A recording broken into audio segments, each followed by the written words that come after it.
Hi, my friends. Welcome into this week's episode of Forte Catholic. I'm so glad that you are here. My name's Taylor, and I am joined today by Chris Bartlett. We talk about what we did over the Christmas break, including his family's trip to go skiing with all the little kitties that he has. We also talk about the cruise that my family and I went on, first ever cruise that we did, and it was so much fun. I was talking about the best Uber experience I've ever had in my entire life. Like, I got to meet an incredible person just driving our Uber, and it's one of the best spiritual experiences I've ever had in my life in an Uber to go on to a cruise. Chris also brings a few hot takes to the end of the show. We just have a great all-around show for you today. If you enjoy it, make sure you hit subscribe wherever you are listening, or if you're watching on YouTube, hit the bell and leave a comment, all the things. Enjoy today's show.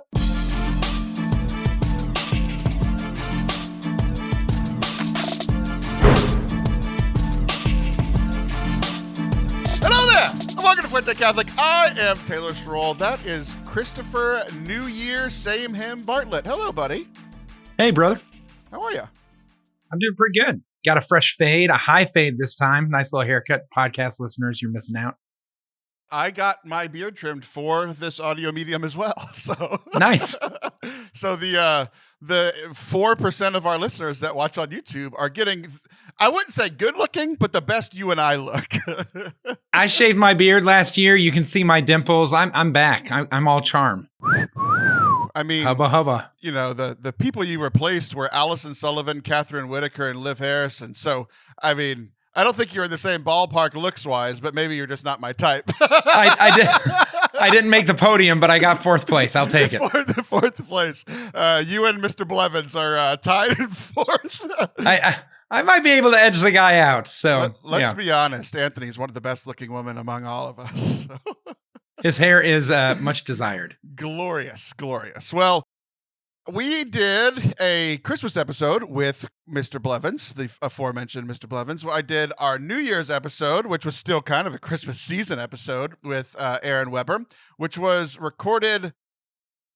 I think that was on the 31st. So this is our first actual episode recording in the new year, and the first time that I'm going to talk about Christmas break, other than me ranting and raving with Aaron Weber, which I'm sure he appreciated as a use of his time around the holidays. Yes. So I have some stories about, I told everybody that I went on a cruise. So I'm going to get into that. I'm actually going to share about that experience. But before I just completely co-opt my own show, how was your break? Good, man. My in-laws surprised everyone with a trip up to Ruidoso, New Mexico. And if you get the chance, up north, the northern state of New Mexico. Yeah. If you get the chance and you want to get some skiing in, don't drive north further to Angel Fire or, this is southern Colorado. And there was only 10 runs open on the ski slope. 13 of us, between the nephews and nieces and all the other people, went up to go skiing. And of the 13, I was the only one that had ever been skiing before. So it was my task to be able to teach everyone how to ski. That was a long day, but my little ones, like my 6-year-old and my 8-year-old, who gave up after 2 runs down the hill. You're teaching them kind of the pizza shape with the skis and the French fries shape with the skis and coach them through. They quit and they went and had some hot chocolate and did some snow angels in the little snow that was there. And then afterwards, they're like, we're ready to go again. And in the afternoon, they gave it a second shot and they killed it. Like my little 6-year-old, we took the poles away because she was leaning on the poles like they were a crutch for balance or whatever. And so she just had a parka on that was way too big, way too thick on her, and her arms out to keep herself balanced, lower her center of gravity by putting those arms out. So she just looked like a little starfish just on skis, scooting down the hill, having a blast, as adorable as possible. And so I think with that, she took a second chance and it worked out. And I think 2025 should be the year of second chances. And that's my story and my lesson for my Christmas. That's beautiful. I remember going skiing and snowboarding when I was a kid, and like I thought I was going fast, and because I was the daring, athletic high school and college athlete, and I thought I was flying down the mountain. The only people faster than me, not the adults who are better skiers, because I was, a crazy teenager. The only people faster than me were the 6-year-olds with zero inhibitions and just skis straight down. It's a double black. They're just going straight down. We don't care about the moguls. We're just going straight down the mountain. And I'm like, how is this strange starfish person going down faster than me? It's unbelievable. We were going up on a lift at one point, and it crossed over a black and whatever. Anyways, the hardest terrain that was available. And there's this girl that has no idea what she's doing. And she's screaming, going 70 miles an hour. I can't stop. I can't stop. I can't stop. So people are getting out of her way. But I think she's about to talk to Jesus. Like in that, I'm like, she's going to go meet Jesus. Then we're going up a different lift on an easier run. And I look down and I'm like, hey, you're the can't stop girl. And she goes, yeah. I stopped. I'm like, thank God. So yeah. So again, second chances. She got a second chance as well.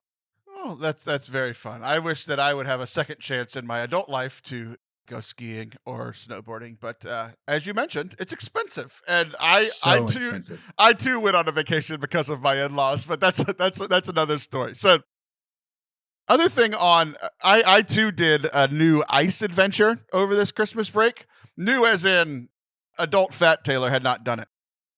Young, athletic, high school and college Taylor is a different human being. I need y'all to understand that. It's not like I don't have memories from before 24 because I physically ate that man. And when you eat something, you don't retain its memory. So it's a completely different person. And I went ice skating. This is going to relate to both your ice story, but then also lead to a question about modern parenting versus parenting whenever we were children. So sure.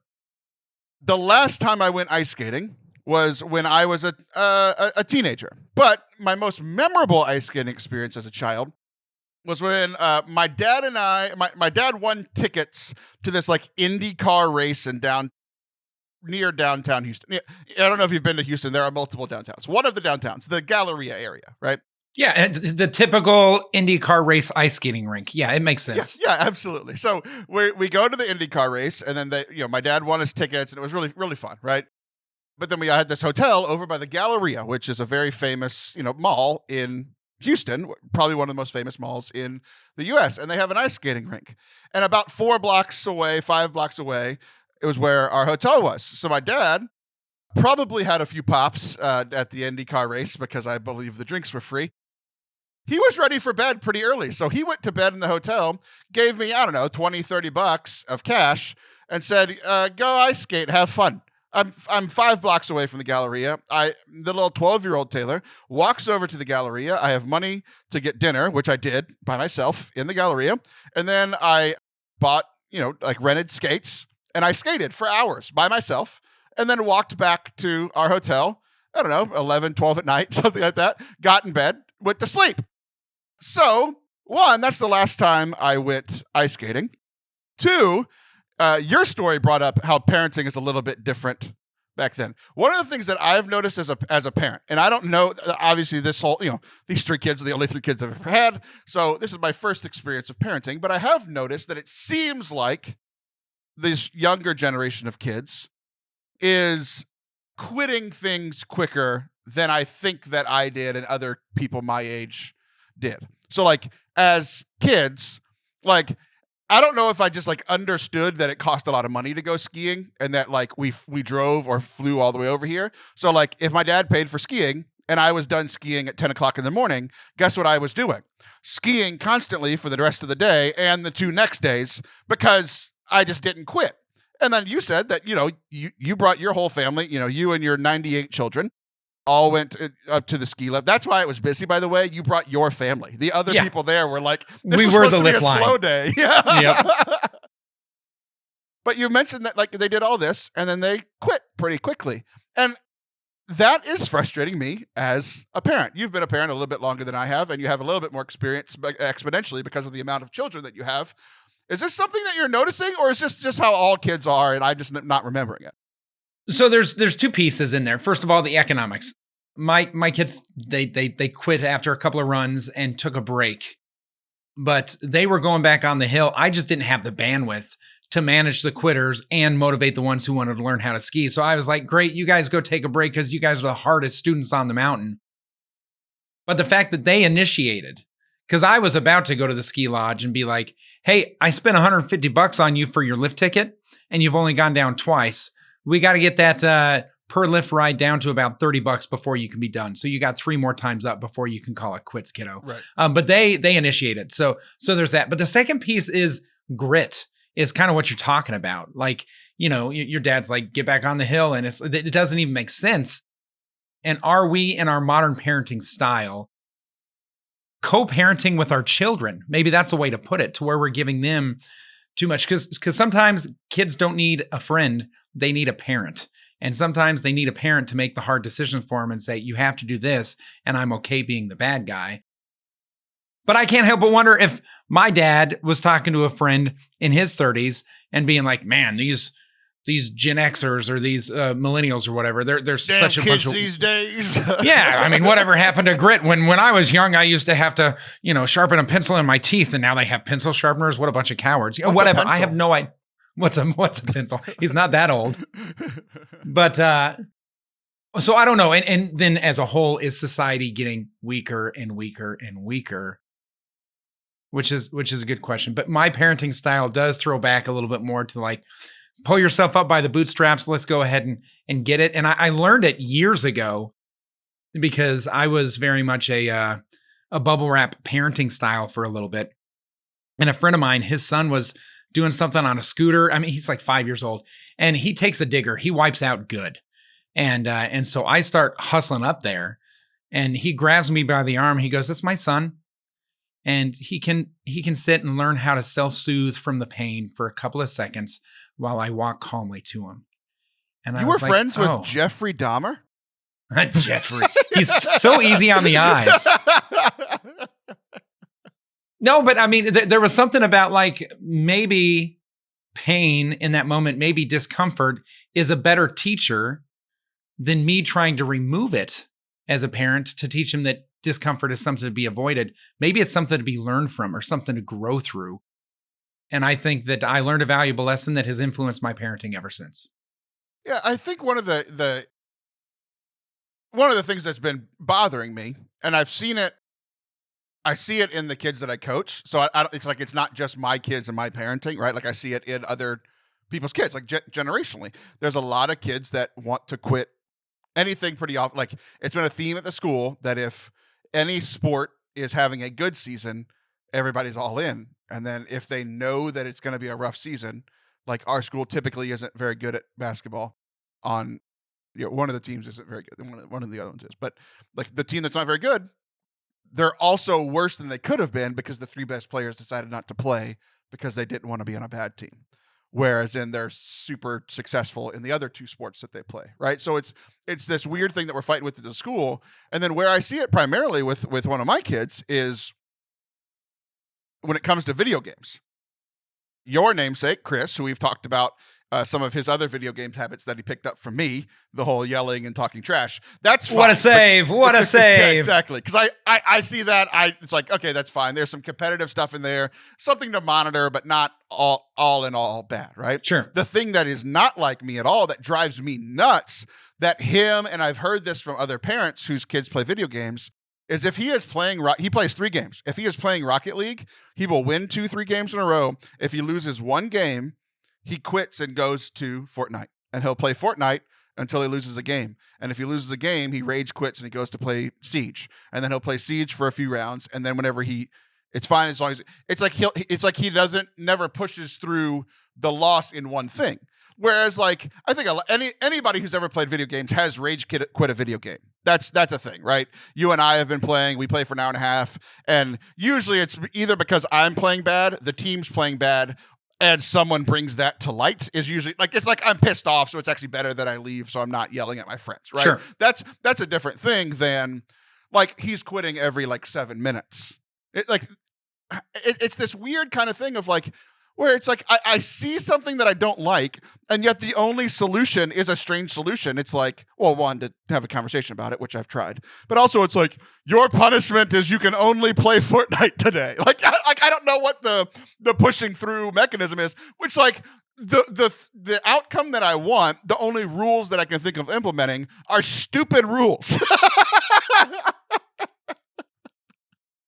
Right. But the real world implication means that he won't be able to hold a job down for more than a week, because at any given 10-day period, someone has an off day or a bad day at their job. You know what I mean? And so I wish it was only every 10 days.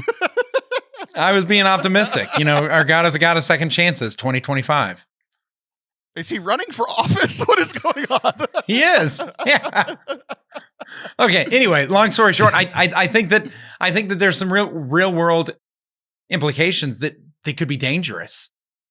And again, it's just a video game. Video games are supposed to be fun. It's not fun to lose, so I'm going to quit. It's like, yeah, but sometimes life isn't fun, but there's still meaning in it. I do think the analogy falls short when you're like, oh, there's rich meaning in this video game, son. Right, Stick with it. Right. But if he applies the quitter mentality, if my kids sign up for a sports team and they're like, I want to try it, then you're going to try it for the whole season, because they build those teams around a certain roster. And it's not like you can have someone drop off and then someone's a free agent just waiting to get tossed on this sports team. No, like you build around it. And so you suffer through it if you don't enjoy it. And guess what you do next season? You don't do that sport. You try a different sport, but you see it through. And I've not always seen that in the teams that I've coached, 8 and 10-year-old level. You know what I mean? It's not like it's high school level or something like that. It's like younger kids that parents are like, yeah, we tried it on and it didn't fit. And I'm like, that's not what this is for. Go kick the ball in the backyard with them if you want to try it on. When you sign them up for soccer and you don't show up, my son's got to play both halves and he's out of breath. Like, we need other players to step in. So it's a challenge. Yeah. Okay, back to ice skating. So I all that to say, I haven't been ice skating since that very close to the moment where I walked by myself in downtown Houston. Yeah, it was dark when you walked home. Like, this was the last time you could walk around in Houston without getting murdered at night. Like, this is impressive. Yeah. I mean, I was, 6 foot, 200 pounds in 6th grade. So I think it was okay. I look like a grown man, so I'm sure it was fine. But yeah. But so for my daughter's Christmas last year, I know that's confusing. The 2023 Christmas, not this last Christmas we had. 13 months ago. Yeah, exactly. Yeah. She received like 4 or 5 trips a gift certificate for 4 or 5 trips to our local ice skating rink, which we have here in downtown Bryan, which is ridiculous that we don't have a skating rink when it's hot, but we have an ice skating rink. It's hilarious to me. But she got that, and I brought her to it, but I don't know if you remember. I told this story a few years ago on the podcast, so there's some PTSD about it, but I want to reshare the background to share that there's been a breakthrough in this. Do you remember the story that I told about when I bought rollerblades on Amazon? No. Okay. If you're like the best listener of the show. So if you don't remember, then I think I feel okay sharing. So reshare, yeah, refresh me. So long story short, I have been, over COVID, I gained about 15 to 20 pounds a year for those first 2-ish years. And then I've been about a year after that, I was steady at that same weight. So about 40 to 50 pounds overweight added on to what was already there. Not the best thing physically, right? So I gained weight 2 years. And then the next year, I stopped I shut the dam up. Like, there was no more, I wasn't gaining weight anymore, but I also wasn't losing weight. But that meant that I actually had made some positive changes, because if you were gaining an average of 20 pounds a year and then you gain 0, you brought that average down quite a bit. Like, I made positive progress, This past year, I'm just going to go ahead and say I can't remember anything I've said on the show in the last month and a half. It's been a whirlwind. So I don't know if I've said on here that I lost 15 pounds last year. I've actually made progress. So nice. Well done. Gained 15 to 20, gained 15 to 20, gained 0, and then this past year lost 15. So like, these positive changes are actually helping. So body-wise, you're back to the end of 2020. No. Closer to like 2021, 2022. Okay, but you're going back in time. The goal is to get back to age 24 when you were invincible. Well, that's impossible. But the goal is to get to about 20 pounds above what my fighting weight was in high school and college. That's the goal. Okay. Which is 40 pounds from where I am now. So Okay. I lost 15, another 10 to 15 each year for the next few years. Great. Okay. At the height of the positive thing, because there was some depression and loss that led to the gaining of the weight, right? When I started getting healthy mentally, I was thinking of, okay, I want to lose weight, but a lot of the ways that I typically work out are now more difficult because I weigh a lot. So like playing basketball was more difficult. Not impossible, but I was very out of shape, and like running hurt, jumping hurt because I had all this extra weight on my joints and my feet primarily, right? So that was difficult. So like even running hurt. So I was doing a lot of biking, which is good for your joints and like for my feet with all that weight, but it's not the fastest way to lose weight. It's faster to run, it's faster to play basketball, these sorts of things. So I was like, okay, I had been biking for a while, and this was in the point where I was no longer gaining weight, but I was maintaining. And I was like, okay, I need another way to kind of ramp up the athletic and aerobic intensity so that I can start losing some weight. What's another fun way that I could lose weight, work out a little harder than on the stationary bike? And I was like, well, I was a great rollerblader growing up. Because I was one of the best sprinters in the state of Texas, you put wheels on me, I was pretty quick, like it's essentially this very similar movement. All the kids that didn't get dates to the prom also said that they were great rollerbladers. That's just what they led with. Right. No, this was Taylor's a badass, and welcome to the skating rink. I think that's the thing, is I was there with you and the other nerds, and that's why I looked incredibly fast, because I was skating against people like you. Yeah, exactly. Yep. You like how I turned that one around on you real quick? I deserved every bit of it, man. So that's my grand idea, right? So I go onto Amazon, I find these rollerblades, they get here in a day and a half from China. I don't know. Amazon's ridiculous. So they arrive at my house. I go out to right outside to my right into my driveway. I put them on. And I'm sitting like on my butt with like my feet out in front of me, right? I put them on and I stand up. The moment I stand up, so I'm 6'2", the rollerblades probably made me 6'4". The moment I stood up, both ankles completely gave out, and I was standing like I was 5'6", because now I'm standing, like my ankles are both completely like 90 rolled. Yeah. And I'm standing like on the bottom of my leg. And at that moment, I realized that I was too fat to lose weight. Too fat to lose weight, because that was the moment that I realized that rollerblades have a weight limit. And that weight limit is less than I weighed at 5% body fat. Wow. So the weight limit for skates is 225. I played football at 235. Oh my gosh. So 24-year-old Taylor can't rollerblade. Not a chance. No. So there's a weight limit, and the reason is like you can't balance. There's too much weight. There's too much weight going straight down. So I had that experience in 2021, 2022, somewhere around there.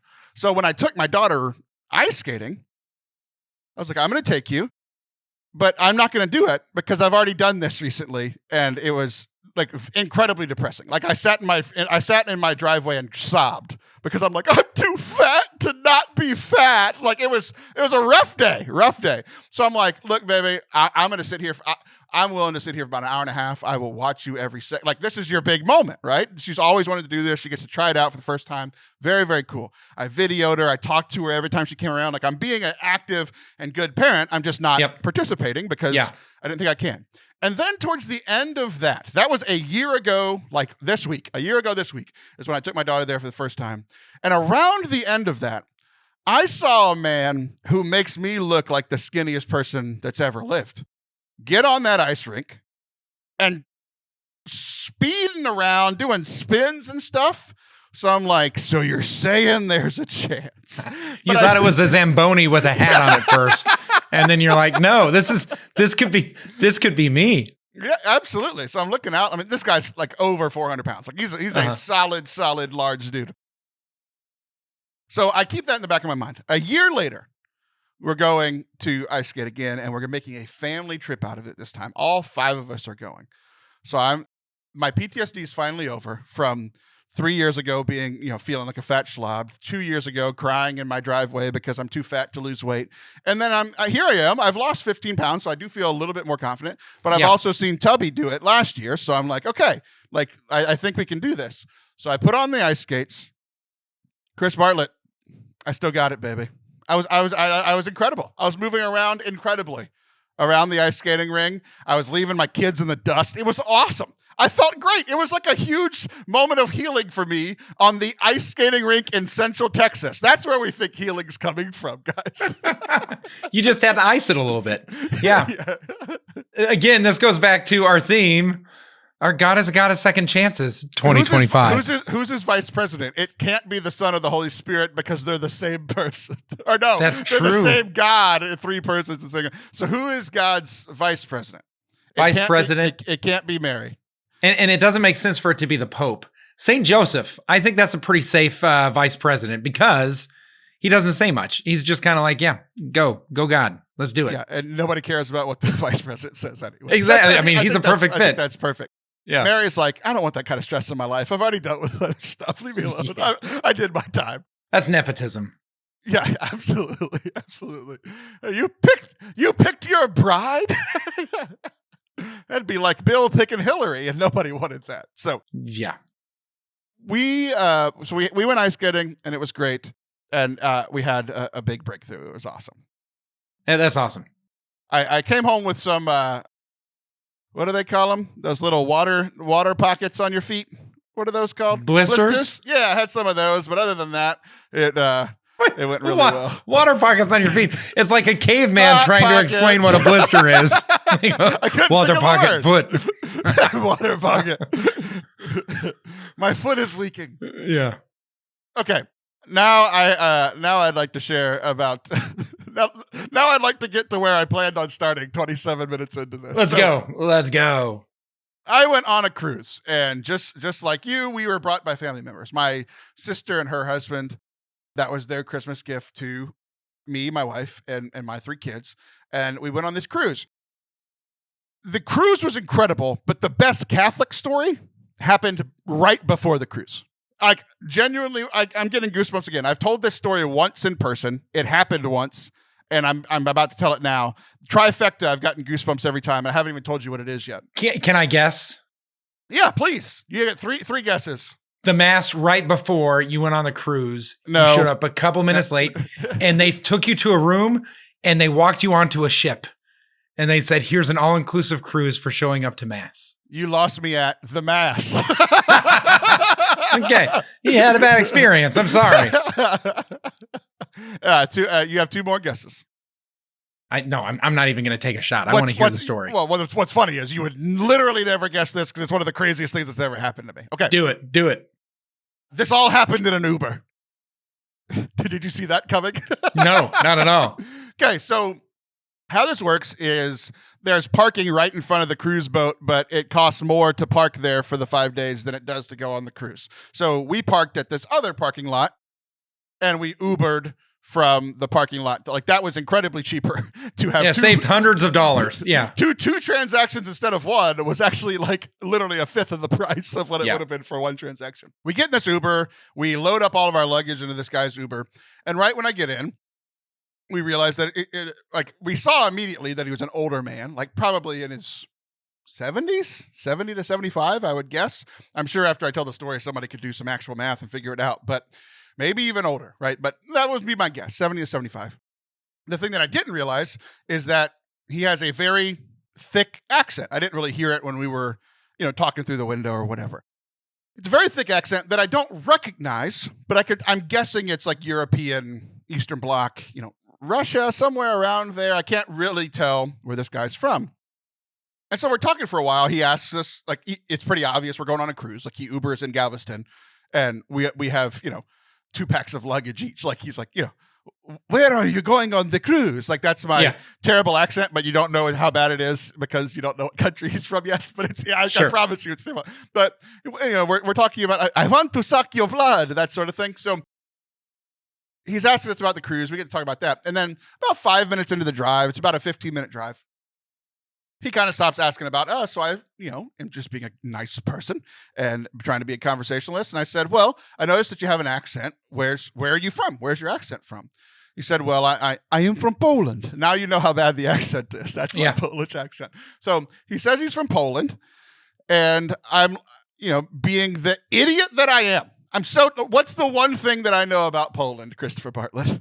JP2. JP2. And what did he do in Poland? He was a Catholic priest who ended up becoming Pope. But what was the other thing that he did? Theater. He was a bishop of Krakow. Theater. I love that I'm fishing for he defeated communism, and you were like, he was a theater kid. He was. I love that I thought I was setting you up so easily. And theater kid and defeating a communist regime couldn't be further from each other. Okay. He took down Gorbachev. Okay, got it. Okay, so I'm an idiot.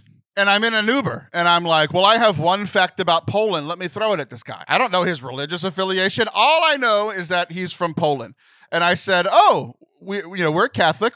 There's only one thing that I really know about Poland, and that it's Pope John Paul II. And he goes, oh, yes, caro Wojtyła. Like, wow. I don't know why I became Borat all of a sudden, but I was like, yeah, we're big fans of him. I have a poster of him growing up. I'm literally looking at it right now. It's still on my wall.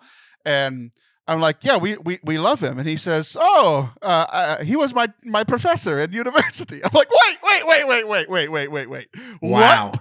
So this guy who's our Uber driver, who's just a retired Polish, there's more to him, I promise. A very important Polish man's just driving us around in Galveston. So I tell him that we know this guy, or he tells us that he knows, then Karol Wojtyła, because he was a professor at the University of Krakow.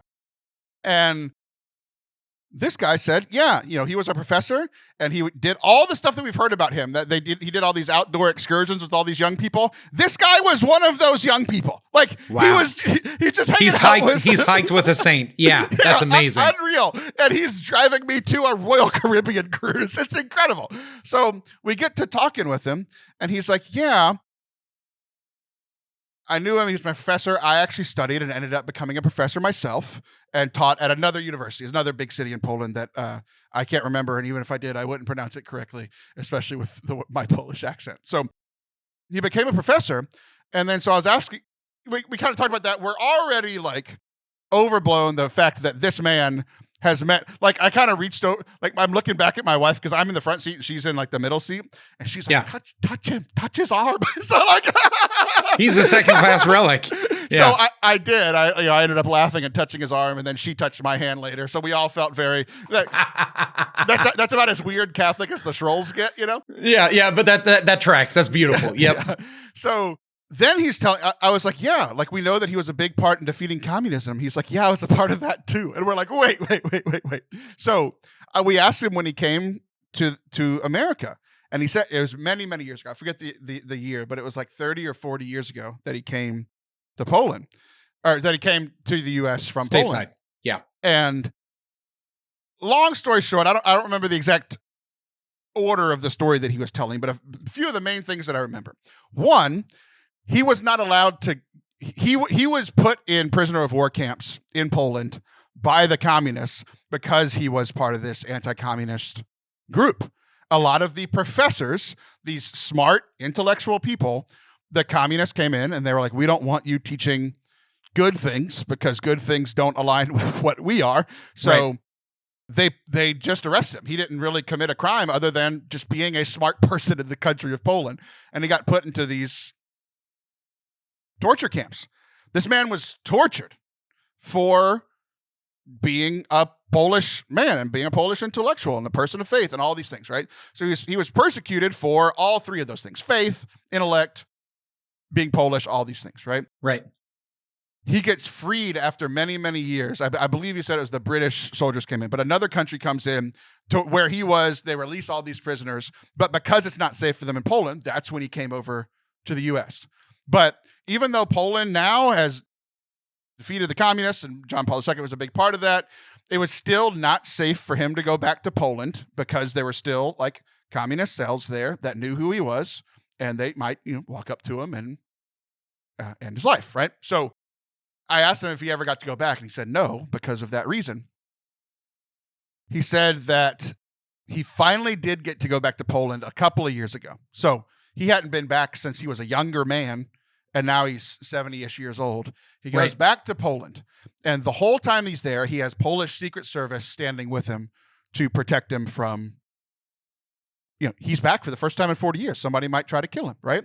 Okay. The two people that he meets, he goes specifically, and he meets these two people, specifically the man that arrested him, the communist man that arrested him, was just now a normal citizen.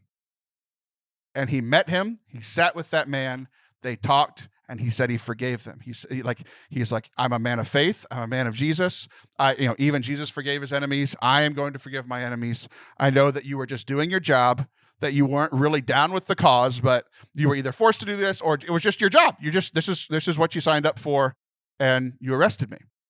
We're in tears in our Uber hearing this story.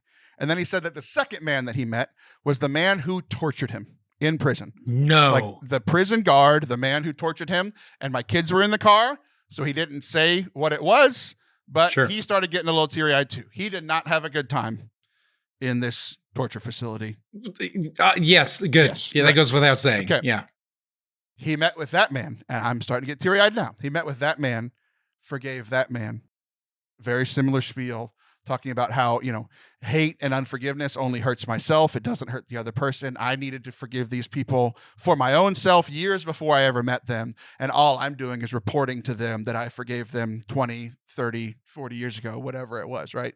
And both of them, he said that the guy who arrested him shook his hand and said thank you, and the guy that tortured him wept, because again, this guy was just doing his job. He was probably scared for his own life, scared for his family's life. In those terrible times, people have to do bad and was things. He a Polish national as well, these two guys? I think one was and the other one wasn't. I believe. I'm not this guy's biographer. I'm just going by what I learned in the Uber, right? But he needs a biographer. Wow. Yeah, I know. Like, I feel like I met like a saint. Like, this is the closest I'm going to get, right? Except for maybe Alyssa Trutter, who we've both worked with before. Yes. She's my only hope of, I also shook her hand, so I'm a relic if she dies before me, which probably won't happen, vis-a-vis, too fat to lose weight. See that story from 20 minutes ago? Yeah. But, like, one of the most incredible people I ever met in my life was my Uber driver to my Royal Caribbean cruise in Galveston, Texas. It was like, you remember Cash Cab. You were like in the Catholic Cash Cab. Right, yeah. This was Jerry Seinfeld doing a Polish accent. Yeah, coffee with Catholics. Wow, that's unbelievable. Yeah. It was crazy. This is the time that about a month ago, I think I was talking with you, but I talked about how my list of enemies is just growing and growing and growing. I met this man 9 days after we recorded that podcast. It was like exactly what I was supposed to have another Uber driver, and God was like, I know what this man needs. And he got into the Uber app and accidentally, made somebody else miss my Uber call so that this guy could do it. Like, just the odds of everything that happened for me to have that experience is unbelievable. Unbelievable. And for God to be able to be like, hey, Taylor, forgiveness, thump, and he just hits you over the head with it in the most fascinating way possible. Yeah. So my list of enemies is still growing, but every time that I feel unforgiveness in my heart, I think of my little Uber driver in Galveston, Texas. Incredible. Unbelievable. Wow. Incredible. And then the cruise started. We haven't even started. That's unbelievable. Yes. The cruise was great. Just some general things, just very fun with my kids. Like, I really enjoy spending time with my kids, especially whenever there's so much new stuff to do. Like, we had an absolute blast on the boat. We got to go to Costa Maya. We went to Cozumel, like prettiest places we've ever been as a family, prettiest beaches we've ever been to. How old's your youngest? 7. She just turned 7. Oh, so you guys can cruise on adventure wherever. Like, if they're like, hey, we're doing this, it's not like, oh, someone has to carry the little one up this hike or whatever. Everyone can go. Oh, you're at a fun stage of life. Yeah, that's awesome. We really are. And like, I saw people asked it, like, did the kids like it? Like, was it okay? And I'm like, I saw other parents there with like babies or like toddlers, and they were not having a good time. Right. And we had a blast, and there was this, I had felt some guilt about sending your kids to kids club sounds like sending your kids to babysitting, and it sounds like it just, to me, going on, I knew that it was a thing, but it sounded selfish. It sounded, and like, I'm okay to be selfish once or twice in a 5-day thing of like, we're going to go on a date, or we're going to go on a double date with my sister and her husband. So we'll send them to the kids camp, quote unquote, daycare for an hour, 2 hours, so that we can have some adult time. Like, that's fine. Over the course of 5 days, that's fine. But like, I had heard that people send their kids to kids club like almost all day. And I'm like, that sounds so selfish. It sounds like you're having 2 separate vacations. And like, I like just my send family. it to the grandparents' house and go on a cruise on your own. Like, yeah. Exactly. But then my kids went to the kids club, and they were like, it was like one of their favorite parts of the whole cruise. Like, they got to be with other kids their age. They're playing these fun games. There's these, college age kids from across the world who are like trained for, it's like going to summer camp. Like, our kids love going to summer camp, and that's what it was every day. Like, they ended up really enjoying it. So they ended up going more than I planned because they were asking me to go, not because I was like saying, you have to go so daddy can go to the casino and drink beer. Was this a Disney cruise or something like that? No, I've only said it a few times. It's Royal Caribbean. Sorry, forgive me. So what? Sorry, at the kids camp or whatever, maybe club. What is the brand? Is it Nickelodeon? Is it like Hanna-Barbera? Like what? Or did they just were like, no, we're just a bunch of adults that are going to help these young people have a good time, and that was it? Yeah. It's almost like it's almost exactly like summer camp. How summer camp is primarily like college age kids who like kids and want to, like, it's a job, they're getting paid, right? But they're also like, maybe these kids want to be teachers when they grow up, or they want to, have kids of their own or whatever. Like, it's those kind of people that, like teenagers to mid-20s that, you walk in and they're grinning ear to ear. And like, when you walk in, there's 30 kids screaming and these kids are still happy. Like, good set of young adult kids. It was more about the counselors than the cartoons or the theme or whatever. Okay, got it. Yeah. So like the counselors were having fun with them. They played like group games, so they're playing dodgeball, they're playing Duck, Duck, Goose. And then like they would give them like 15 minutes of like screen time or whatever. There's switches in there. Not the, they weren't beating the children. Nintendo switches, like, so they're like they would go play Mario Kart, with each other for 3 or 4 rounds. And then the counselors would call them back and they'd like want to turn the switch off and go play with the counselor. Like, they ended up just really enjoying it. We, when we went to Mexico, so in Cozumel, one of the big things there is like, with the whole peso and dollar thing, like you can go to Mexico and feel like a king. We got to live like kings and queens for 5 hours because the onshore excursions are about 7 hours. So you have an hour to get where you're going, an hour to get back so the bus doesn't leave you in Mexico, and then 5 hours to be where you're going to be. And essentially how it works is like there's these private resorts. You pay a daily fee for the 1 day. We got private beaches. We're sitting on these like under these canopies on these beautiful things. People are bringing me margaritas and enchiladas. It's just the greatest experience. And like, not that everything that I've said so far hasn't been a faith thing. I do have one faith thing about the cruise, but most of it was just like, I haven't rested that well in a long time. Like, not meaning how I actually didn't sleep all that great, but like rest and rejuvenation. Like, I was feeling pretty burnt out just with leisure. Yeah. And like, I think part of it was like there was some detox from like my cell phone. I actually realized how addicted to it I am, because at the times that I didn't have it, like I was feeling like the symptoms of withdrawal from my phone. So if I'm being honest, I ended up breaking down and getting a plan for the cruise so that I could have some access. But even then I could only check my email like 3 or 4 times a day without going over the amount that I had purchased. Right. So like, it was limited, but still not nothing, because I was like, I'm not enjoying this feeling. I'm having withdrawals, and the best way to deal with it isn't I don't want to be in withdrawal mode for 5 days. So that was interesting, but like we got to feel like we were wealthy for 5 hours, which was just really fun. Like some of the pictures and some of the views that we got to see from these private resorts in Cozumel, Mexico were just unbelievable. That's awesome. I think the Catholic Church could learn from that type of hospitality and that type of vibe. Because like faith formation and most I would of the have experiences, way much more a better time in Mass if somebody brought me margaritas and enchiladas. No, I'm talking about kids club.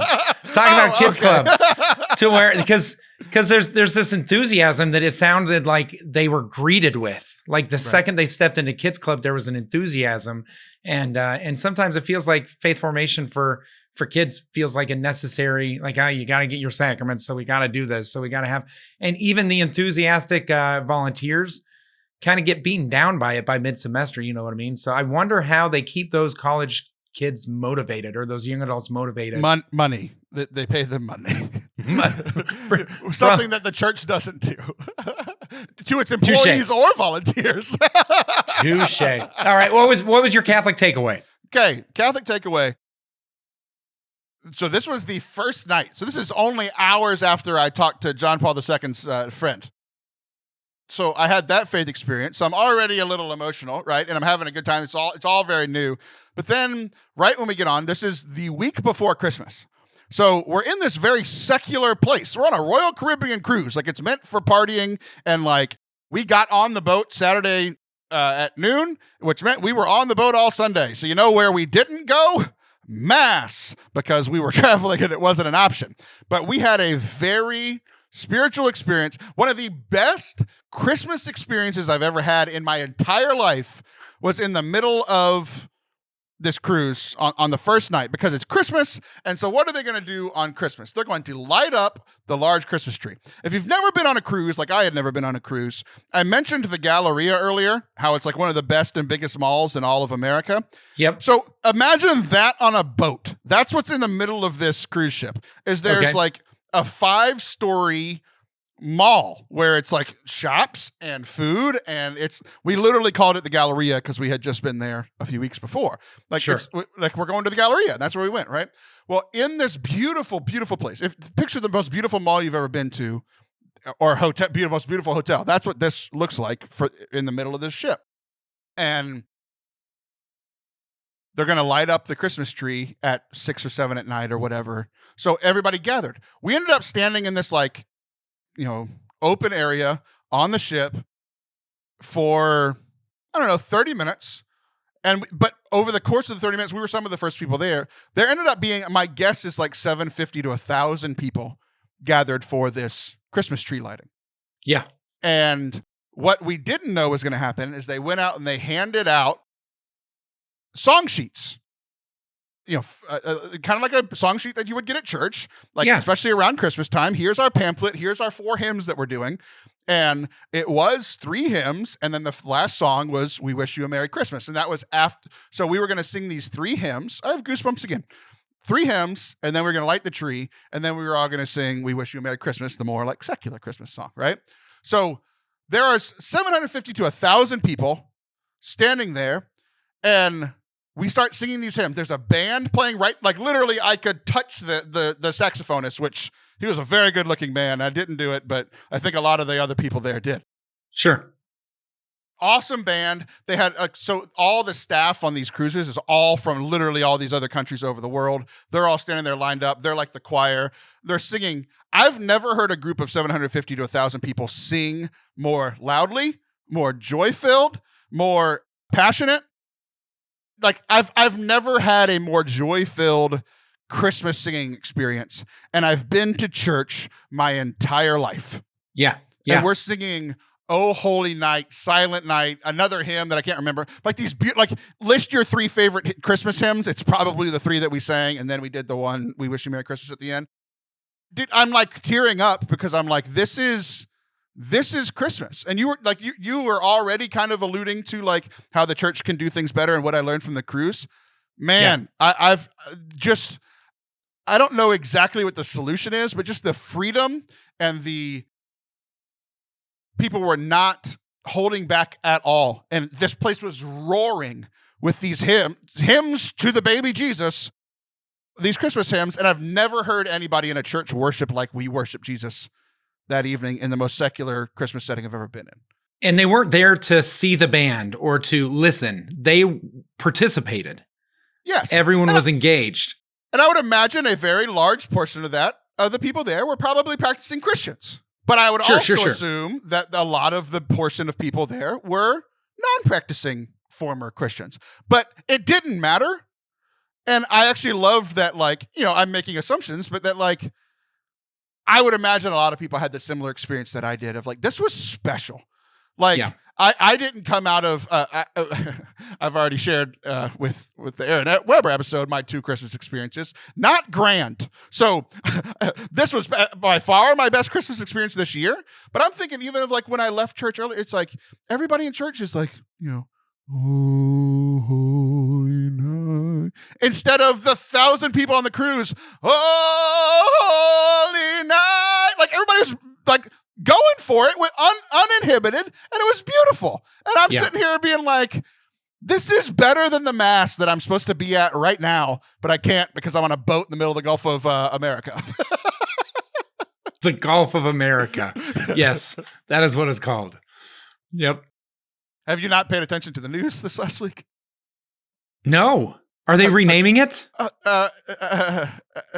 Watch the news. Sorry, California's on fire. That's what I know with the news. The people who got that joke are dying laughing, and you're looking at me like I'm an idiot. Which I got egg on my face. Yeah. Very, very funny. Sure. Good. Okay, that's amazing.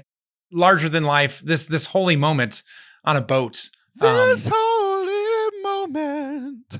And then some less than holy experiences in a church. Listen last week. So yeah, exactly. I don't know. It was something very, very interesting to think about. So anyway, that was my cruise experience. And I know to close out the show today, you kind of want to piggyback off something that I was talking about last week and some of my negative experiences at church. Yeah. So like, there's certain things, and I think you and I, and we can banter back and forth, but I think you and I. Wait. You and I can banter on this podcast back and forth? God I have forbid. permission to do that? Oh my gosh. Thank you, Chris. What a twist. But we have been working in the church world for so many years that we are almost too close to it to be able to be like, I don't really like how this is made or how this is done or whatever. Oh, I'm not that close. You were for a while. I mean, you talk about it in regards to just being a sound guy and being like, if they just would do some basic this or that. So I don't want it to turn into just completely, let's try and make it productive or proactive. But I will say this, from a Catholic lens, if there was one buzzword or phrase from public conversation or one phrase that you could eliminate in 2025, what would it be? I'm kind of tired of everyone giving glory to God all the time. And that's a weird way to say what I just said. But I watch sports all the time. And they'll ask, let's just say I'm the athlete. I'm the starting quarterback for whatever college is going to the national championship right now. And they're like, Taylor, you played a great game. Your team won. You did throw that interception in the third quarter. What did you see on that play? Well, first of all, I want to thank my Lord and Savior, Jesus Christ. He led me here, and he led me all to these things. And Jim, we're just happy to be here. You know what I didn't just do? Answer the question. They asked about the interception that I threw in the third quarter. Sure. I heard this, and like this has been bothering me for a while. And I don't think it's not the giving glory to God that bothers me. It's that everybody is so like every Christian social media account's like, look how Christian all these people are. And I'm like, that's terrible evangelization. Like you saying, the comedian that I heard, I wish I could think about who it was. But if I compliment you, Chris, on a talk that you gave, and you say that was all God, what this comedian was saying is like, well, if that was all God, then I'm disappointed in God. Because if God showed up and gave a talk, it better be better than what I just saw. Like, if Chris gave the talk, it was very impressive. When it comes to Catholic speakers, you're one of my favorite people. I love working with you. I love hearing how you lead retreats and conferences, all these things. But if God gave that talk, it sucked compared to his other work. So stop giving all the glory to God. It was a little bit of you. Just be honest. Yeah, and I think actually God is glorified when we walk away proud of ourselves. My daughter, she had a basketball game last night, and going into the fourth quarter, so she played second and fourth. They got two shifts of 5 going out on the court. They were down by 8 points. Now, when I say they were down by 8 points, the score was like 8-0. 6 to whatever, 14. Like it's not a high scoring game. You were going to say 6 to -2. I'm like, what happened? Yeah, exactly. But they ended up pulling it off. And my daughter's fierce out there. She's grabbing the ball and she's growling and she's ripping it out of their hands and all these different things. And they ended up winning 20 to 16. And it was insane. And had I gone up to her and say, great game, and she's like, well, I guess, but it was all God. It wasn't me. I would have been like, hey, kid, like, you can be proud of yourself.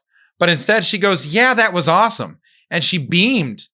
And that beaming was what was giving glory to God. You know what I mean? And she can say, thank God that it all worked out, or thank God that we practiced hard. And she can do both. I don't like the hyper piousness that says it's either or.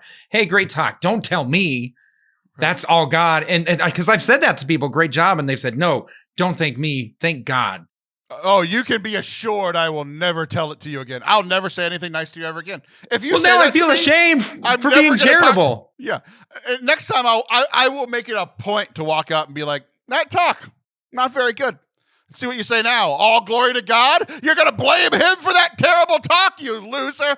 Not God's best work. Yeah, whatever. Yeah. So moving on.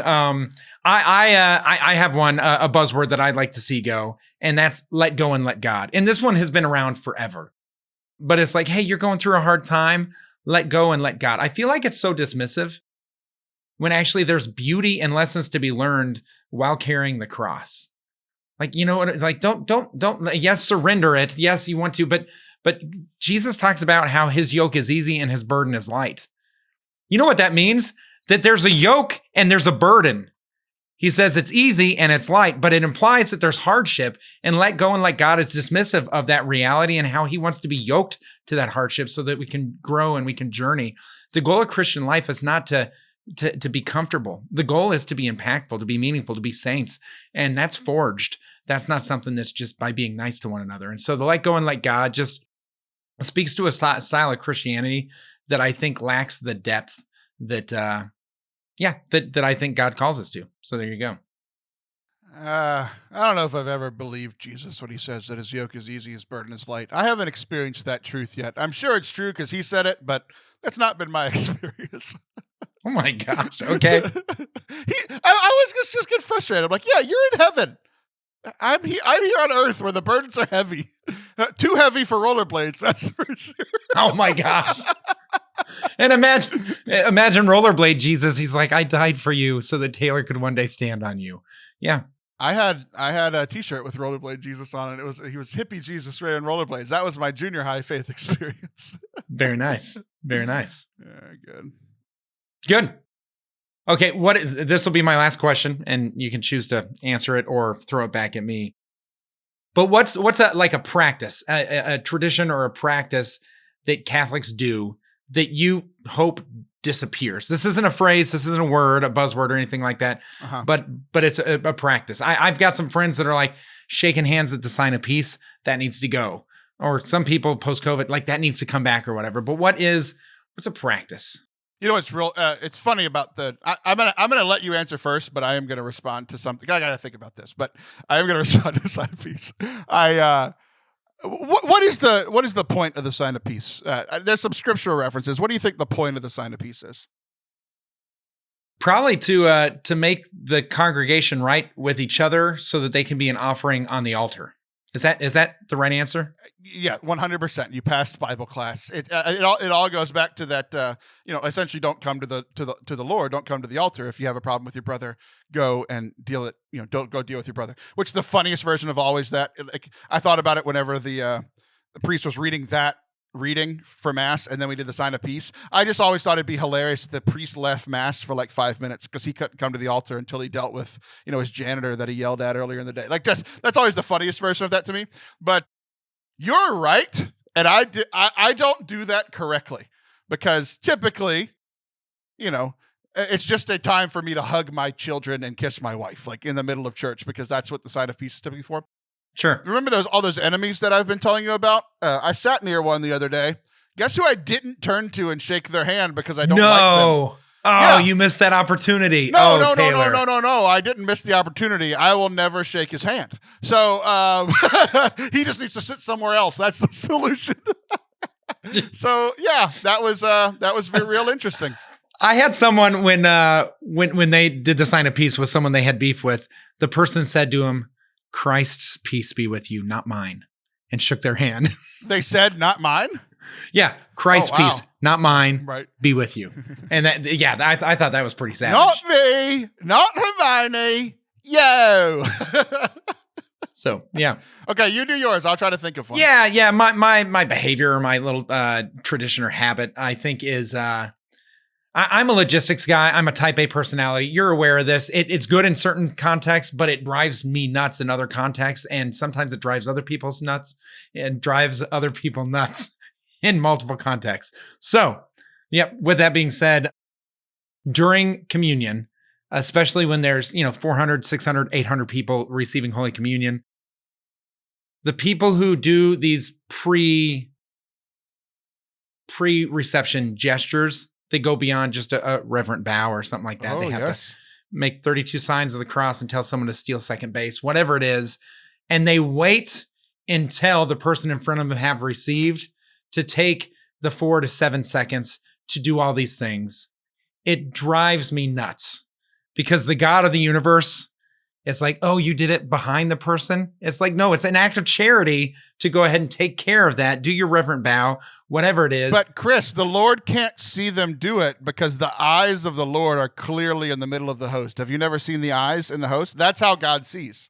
Yeah, because he raised Lazarus from the dead, but he can't figure out how to be able. Yeah, I know it's just a limit that God has. To be fair, we've been talking about my weight. It is hard to see around me. If the person's standing behind me, I'll let them do it. But everybody else, I am totally with you. So I struggle with that because as I'm going to receive, when someone further up does it, because there's a cadence, you take 2 steps forward and then you stand for about 2 seconds, then you take 2 steps forward. And when that cadence when it gets broken, I look, and it's usually every person in that family or that's doing some sort of steal second base sign or an over pious act of reverence. That's fine. Do it. Just do it when the other person is receiving so that you're ready to receive when it's your turn, and let the line keep going, because now I'm distracted because you've ruined the cadence and it's distracting me. And yes, it's more me. It's my issue, but still there is an act of charity that happens in helping other people get to Jesus faster. And so that is my practice that I hope gets curbed.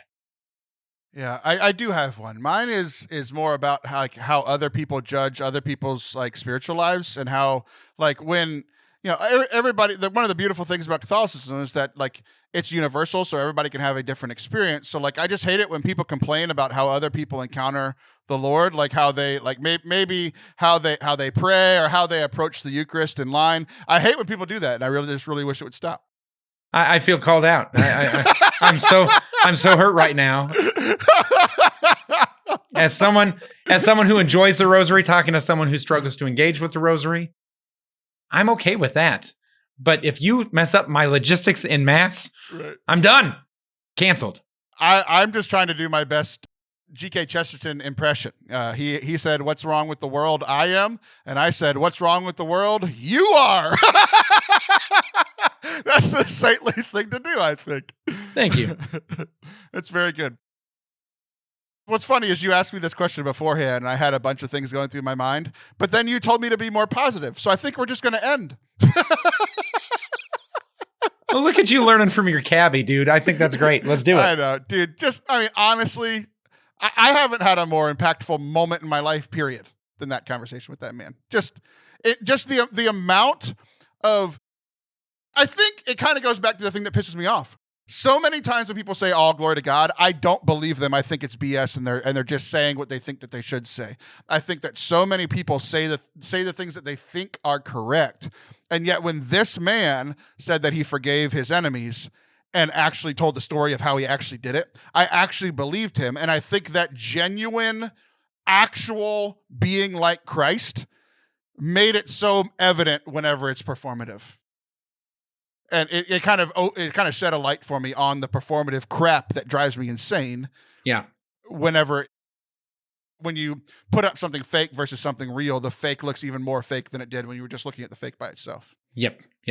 So, all right, we came full circle, just like my Uber. I took a circle from my parking lot to the cruise and all the way back. Had a great Christmas break. I took a bunch of full circles around the ice skating rink because I'm an incredible fat athlete, and we had a grand old time. Christopher Bartlett, this was enjoyable. Always a pleasure, Taylor. You enjoy. Skate on down the road. I appreciate you. Maybe in 3 years I can buy those rollerblades again. Let's be dreamers of dreams. Absolutely. I'll be back next week. Chris will be back in a month. See ya.